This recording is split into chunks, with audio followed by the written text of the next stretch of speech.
বিশ্বকাপে সুপার 8-এর লক্ষ্যে রাতে নেদারল্যান্ডসের মুখোমুখি বাংলাদেশ। সাকিবের অফ ফর্মে চিন্তিত নয় দল।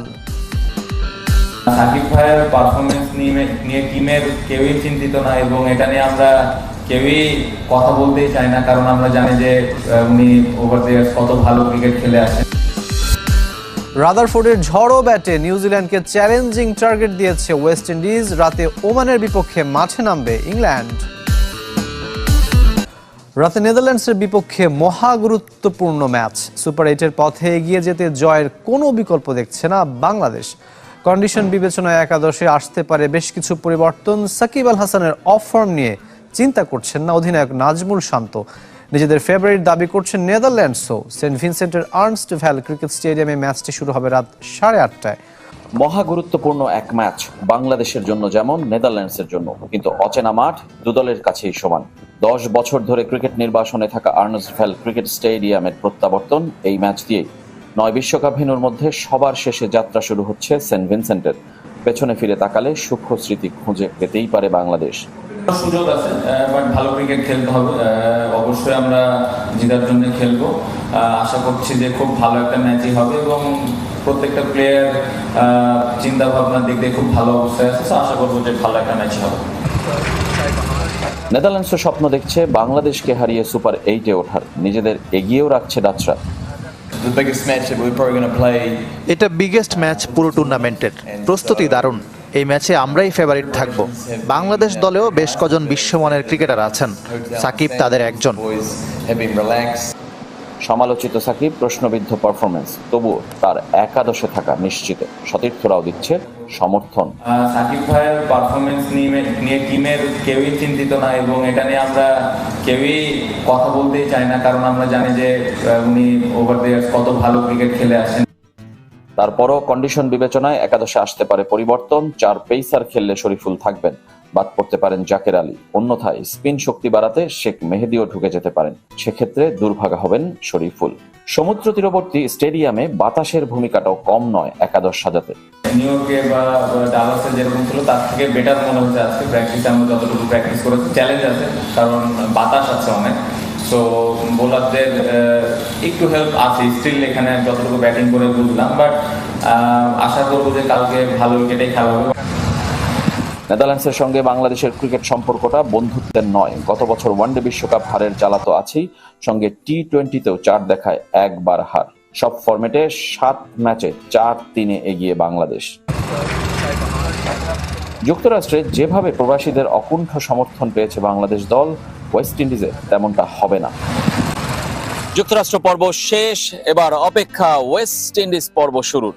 একই সঙ্গে সেন্ট ভিনসেন্টের এই দৃষ্টিনন্দন আর্নস্ট ভ্যালি ক্রিকেট স্টেডিয়ামের আবারও ক্রিকেটে ফেরার। বাংলাদেশের বিশ্বকাপ সুপার 8-এর স্বপ্ন পূরণ হতে পারে ঐতিহাসিক এই ভেন্যু থেকেই। আবারও টাইগারদের বিশ্বকাপের খবর। জমে উঠেছে টি-20 বিশ্বকাপের ডি গ্রুপের লড়াই। এরই মধ্যে সুপার 8 নিশ্চিত করেছে দক্ষিণ আফ্রিকা। আরেকটি স্পটের জন্য প্রতিযোগিতায় নেমেছে 4 দল। গ্রুপ পর্বের বাকি ম্যাচগুলো পাচ্ছে বিশেষ গুরুত্ব, তবে নেট রান রেটের হিসেবে এগিয়ে আছে টাইগাররাই।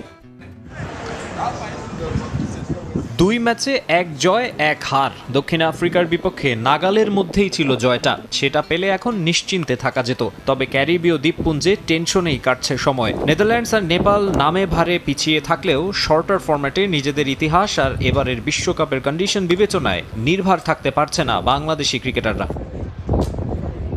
কাগজ কলম নিয়ে চলছে কাটাছেঁড়া। পয়েন্ট টেবিলে তীক্ষ্ণ দৃষ্টি, নেট রান রেটের হিসেব নিকেশ আর অন্য দলগুলোর খেলা নিয়ে পুঙ্খানুপুঙ্খ বিশ্লেষণের চেষ্টায় চান্ডিকা হাথুরুসিংহের দল। যদিও শ্রীলঙ্কা নেপাল ম্যাচ বৃষ্টিতে ভেস্তে যাওয়ায় লাভই হয়েছে বাংলাদেশের। এ ম্যাচ পরিত্যক্ত হওয়ার পর লঙ্কানদের ঝুলিতে মাত্র 1 পয়েন্ট। 5 দলের গ্রুপে সবার নিচে তারা, যদিও খুব সামান্য হলেও স্বপ্ন দেখার সুযোগ রয়েছে তাদের। বাংলাদেশ নেদারল্যান্ডস ম্যাচও যদি বৃষ্টিতে পণ্ড হয়, পয়েন্ট ভাগাভাগি করবে 2 দল। তখন টাইগার ও ডাচদের পয়েন্ট হবে সমান 3। এর পরের ম্যাচে নেদারল্যান্ডসকে শ্রীলঙ্কা হারালে তাদেরও পয়েন্ট হবে 3, আর বাংলাদেশের বিপক্ষে জয় তুলে নিতে পারলে নেপালেরও হবে 3 পয়েন্ট। একাধিক দলের সমান পয়েন্ট হলে ডি গ্রুপের ইকুয়েশন মেলাতে হবে ম্যাচ জয়ের সংখ্যার বিবেচনায়। এরপর আসবে নেট রান রেটের হিসেব, এরপর আসবে হেড টু হেড। আর সেখানেও মীমাংসা না হলে হায়ার সিডেড টিম কোয়ালিফাই করবে সুপার 8-এ। টানা 3 জয়ে দক্ষিণ আফ্রিকা অলরেডি নিশ্চিত করেছে পরবর্তী রাউন্ড। সমীকরণ সহজ করতে বা এড়াতে 2 ম্যাচ থেকে অন্তত একটা জয় নিশ্চিত করতে চাইবে বাংলাদেশ। সাকিবকে নিয়ে বীরেন্দ্র সেহবাগের করা শিষ্টাচার বহির্ভূত মন্তব্যের কড়া জবাব দিয়েছেন ইমরুল কায়েস। নিজের ক্যারিয়ারে সম্মান না পাওয়ায় সেহবাগ অন্যদের প্রাপ্য সম্মান দিতে শেখেননি বলে মন্তব্য এই বাঁহাতি ওপেনারের। এদিকে আইসিসির প্রকাশিত নতুন অলরাউন্ডার র্যাঙ্কিংয়ে 5 নম্বরে নেমে গেছেন নাম্বার 75। বারবার আশাহত হতে হয়, প্রত্যাশা আর বাস্তবতার অবস্থান থাকে ভিন্ন মেরুতে। তারপরও বিশ্বকাপ এলেই টাইগারদের নিয়ে স্বপ্ন বনে দেশের ক্রিকেট প্রেমীরা। বাংলাদেশকে নিয়ে স্বপ্ন দেখার সাহস জুগিয়েছে যে পঞ্চপাণ্ডব, এবার টি-20 বিশ্বকাপে খেলছে তাদের 2 জন। লাইফ লাইন নিয়ে দলে সুযোগ পাওয়া মাহমুদুল্লাহ হয়ে উঠেছেন দলের ত্রাতা। তবে সক্ষমতার বিচারে দেশের ইতিহাস সেরা ক্রিকেটার সাকিবের ধারাবাহিকভাবে ব্যর্থতা চিন্তায় ফেলেছে সমর্থকদের।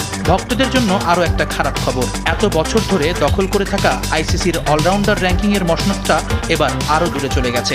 নতুন প্রকাশিত র্যাঙ্কিংয়ে দ্বিতীয় অবস্থান থেকে 5 নম্বরে নেমে গেছে সাকিব। তালিকায় তার ওপরে আছে সিকান্দার রাজা, হাসারাঙ্গা, স্টয়নিস আর নবী। দীর্ঘদিন এমন অফ ফর্মে থেকেও বিশ্বকাপে তার খেলা নিয়ে সম্প্রতি খুব বাজে মন্তব্য করেছেন সাবেক ভারতীয় ওপেনার বীরেন্দ্র সেহবাগ। সাকিবের লজ্জা করে কিনা তুলেছেন সে প্রশ্ন। এই ভারতীয়ের মন্তব্যের কড়া জবাব দিয়েছেন দীর্ঘদিন টাইগার স্কোয়াডের বাইরে থাকা ওপেনার ইমরুল কায়েস। সাকিব কিন্তু একদিন কি 2 দিনে সাকিব আল হাসান হয়নি, আইসিসির নাম্বার 1 অলরাউন্ডার। 3 ফরম্যাট যদি দেখেন, সে কিন্তু একদিন ছিল না, লং টাইম ছিল। এ ধরনের প্লেয়ারকে নিয়ে কথা বলার ক্ষেত্রে রেসপেক্ট দিয়ে কথা বলা উচিত, যেটা বীরেন্দ্র সেহবাগ তার ক্যারিয়ারে পায়নি, তাই সে অন্যদের রেসপেক্ট দিতে জানে না। সেহবাগের এমন কটাক্ষ এই প্রথম নয়। বাংলাদেশের ক্রিকেট আর ক্রিকেটারদের নিয়ে বিভিন্ন সময়ে তাকে তুচ্ছ তাচ্ছিল্য করতে দেখা গেছে এক সময়ের ইন্টারন্যাশনাল ক্রিকেটের এই হার্ডটারকে। এবারের টুর্নামেন্টে ফর্ম বিবেচনায় ধারণা করা হচ্ছে নেদারল্যান্ডসের বিপক্ষে কঠিন চ্যালেঞ্জের মুখে পড়বে বাংলাদেশ। টাইগারদের সুপার 8-এর পথেও সবচেয়ে বড় বাধা এখন নেদারল্যান্ডস। যদিও টি-20 বিশ্বকাপে দলটির তুলনায় এগিয়ে আছে বাংলাদেশ। টি-20 বিশ্বকাপের মঞ্চে নেদারল্যান্ডসকে 2 বার হারিয়েছে টাইগাররা। 2016 সালে ধর্মশালায় এবং 2022 সালে হোবার্টে ডাচদের বিপক্ষে জয় পেয়েছিল বাংলাদেশ। সব মিলিয়ে 4 বারের সাক্ষাতে ডাচদের বিপক্ষে 3 ম্যাচ জিতেছে টাইগাররা। ভারতে অনুষ্ঠিত 2023 ওয়ানডে বিশ্বকাপে নেদারল্যান্ডসের কাছে অবশ্য 87 রানের হারের লজ্জা পেয়েছিল বাংলাদেশ। ওই হারের কারণে সমালোচনার মুখে পড়েছিল লাল সবুজের জার্সিধারীরা। আবারও অন্য এক বিশ্বকাপে নেদারল্যান্ডসের সঙ্গে দেখা হচ্ছে বাংলাদেশের। টি-20 ফরম্যাট হলেও বাংলাদেশ আবারও হারের লজ্জায় পড়তে পারে ধারণা করা হচ্ছে।